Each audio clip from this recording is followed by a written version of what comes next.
Hello all you people out there in TV land. My name is CB Studios, also known as Kurt, and today we're adding to my lightsaber collection, and I was toying with the idea of George Lucasing my previous one of the prequels, but I think we'll do a separate episode on this because it is something quite special.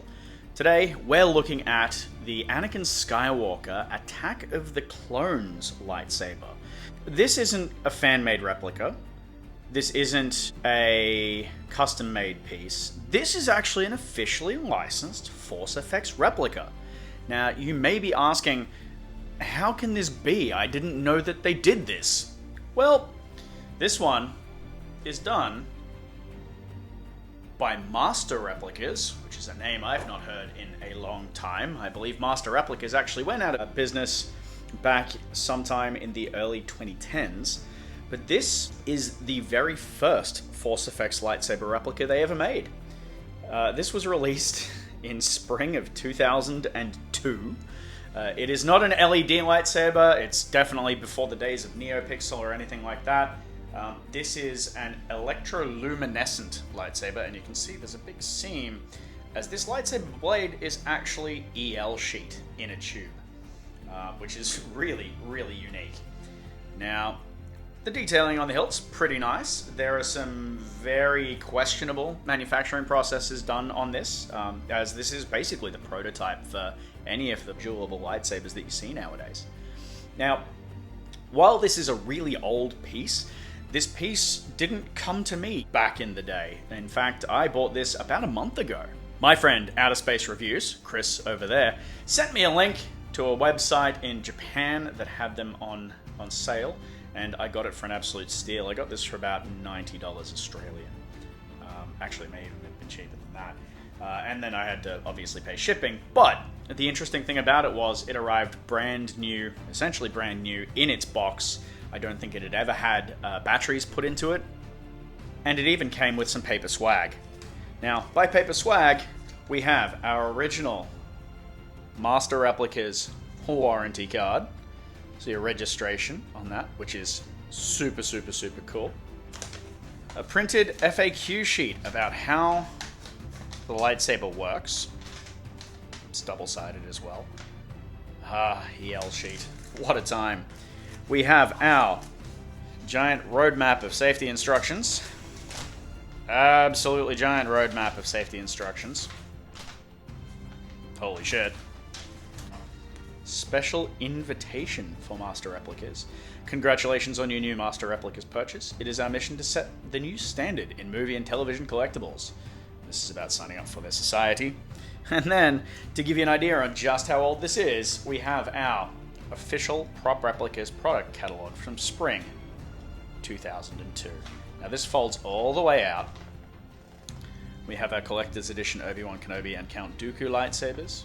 We have an article on our brand new die-cast hilt, authentic sound and light lightsaber, the FX edition. We have a Darth Vader EL sheet FX edition lightsaber. We've got a little Yoda saber as well. Now, surprisingly enough, I do believe that both this Yoda lightsaber, or maybe the Revenge of the Sith one, but also this Obi-Wan Kenobi Collector's Edition lightsaber did show up as props in the new Kenobi TV series. So I'm going to give you now a look at the lights and sounds for this lightsaber. I do warn you, you've seen some of the other ones, and honestly, 2002 technology just does not hold up. The speaker is very quiet and very crackly, and you're barely going to be able to see the light from this lightsaber, so I might turn the lights off so that you can see how this shows. Okay, so with lights off, that's it. That's how bright that is. It's really not bright at all. It has a beautiful blue glow to it, but yeah, it's questionable.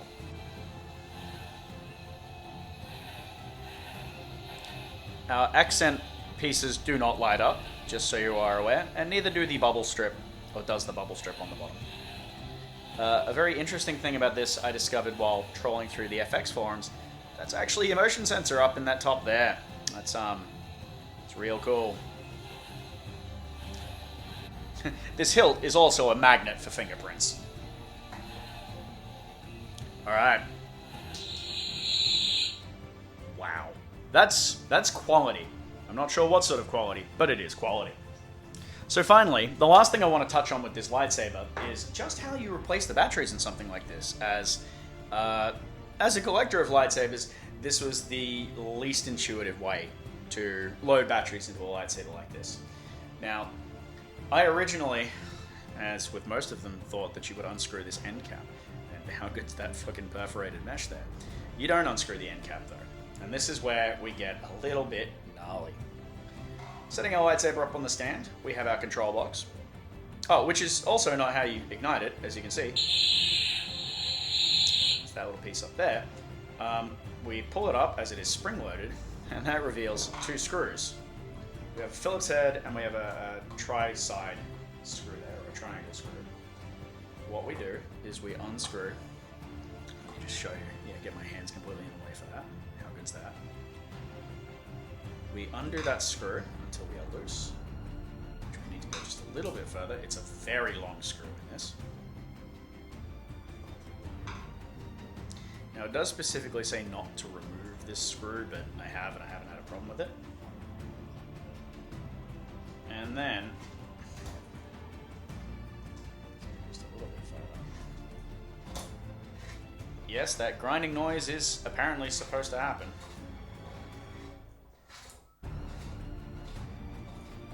We undo the entire bottom half of this lightsaber.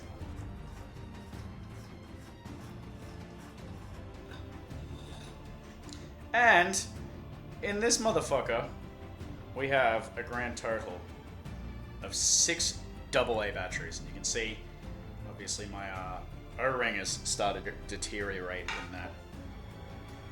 We just have a bottom can of this lightsaber. I was considering loading some different electronics into something like this, but I think at this point I'm going to have to leave it as original because it's something really cool.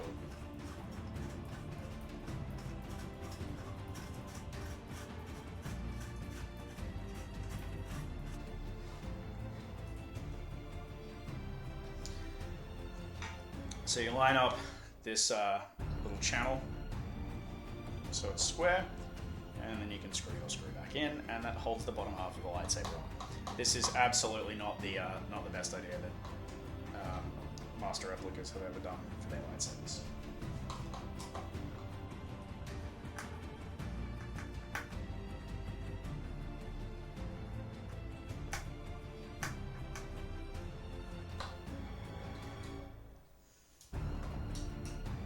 And there we go.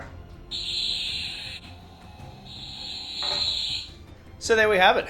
That is the Master Replicas Attack of the Clones Anakin Skywalker lightsaber replica.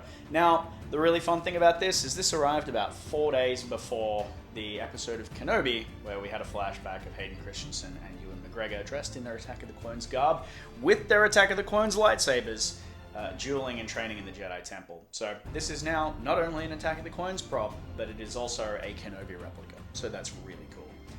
Thanks for watching, guys. This has been a really interesting little delve into some cool Star Wars history, especially Star Wars prop replica history. If you've got any questions, drop them down in the comments below. Give me a subscribe if you'd like to see more lightsabers and things like that. Tell me if you want to see more Star Wars replicas, because I've got a lot of them. Thanks very much for watching, guys. May the Force be with you.